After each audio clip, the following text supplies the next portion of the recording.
మనం వెళదాం. విజయనగరం జిల్లాలో మొత్తం ఉన్నటువంటి సీట్లు ఎన్ని, పార్టీల అంచనాలేంటి, పార్టీల కార్యాలయాల నుంచి అందుతున్నటువంటి సమాచారం, అభ్యర్థులు వేస్తున్నటువంటి లెక్కలు, పార్టీ అధినేతలకు అందుతున్నటువంటి సమాచారం, వారి అంచనాలు ఈ రకంగా ఉన్నాయి. విజయనగరం జిల్లాలో మొత్తం 9 సీట్లు ఉన్నాయి. టీడీపీ అంచనా 5 నుంచి 6, వైసీపీ అంచనా ఇంతకుముందు మనం శ్రీకాకుళం జిల్లాలో చూసాం, ఇదే కనిపిస్తోంది. అక్కడ ఉన్నవి మొత్తం 10 అయితే ఇక్కడ ఉన్నవి 9 సీట్లు. ఇక్కడ కూడా టీడీపీ అంచనా 5 నుంచి 6 కనిపిస్తోంది. ఇక వైసీపీ అంచనా కూడా 5 నుంచి 6 అంటే సమానంగా భావిస్తున్నాయి. ఉన్న సీట్లను చెరిసగం పంచుకునేటటువంటి పోటాపోటీ వాతావరణం కనిపిస్తోంది.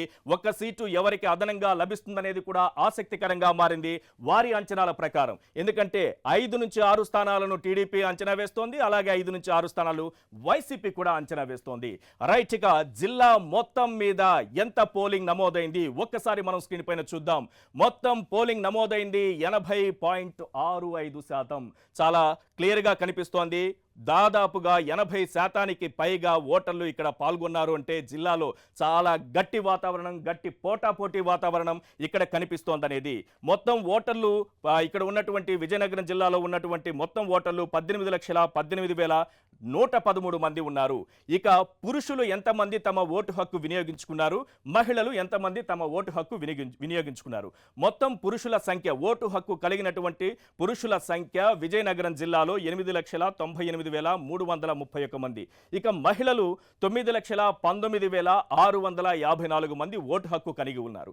వీరిలో పురుషులు మహిళలు దాదాపుగా అందరూ సమానంగా ఓటు హక్కు వినియోగించుకుంటున్నట్టుగా పర్సంటేజ్ల ప్రకారం 80.33% మంది పురుషులు తమ ఓటు హక్కు వినియోగించుకుంటే మహిళలు కూడా 80.96%, చాలా స్వల్పంగా కనిపిస్తోంది మహిళల ఓటింగ్ శాతం అదనంగా. ఇక్కడ ఉన్నటువంటి ఓవరాల్గా ఉన్నటువంటి 18,18,113 మంది ఓటర్లు ఉంటే జిల్లాలో 80.65% మంది తమ ఓటు హక్కు వినియోగించుకున్నారు.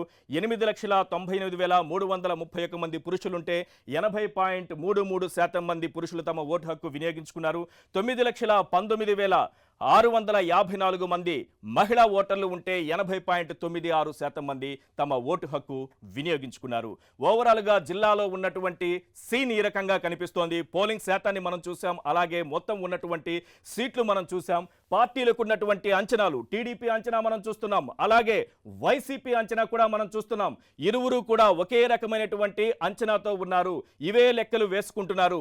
5 నుంచి 6 సీట్లు తమకు వస్తాయని టీడీపీ అంచనా వేస్తోంది. అదే సమయంలో వైసీపీ కూడా 5 నుంచి 6 సీట్లు తమకు వస్తాయని వైసీపీ కూడా అంచనా వేస్తోంది. ఇదే పరిస్థితి మనం శ్రీకాకుళం జిల్లాలో కూడా చూసాం.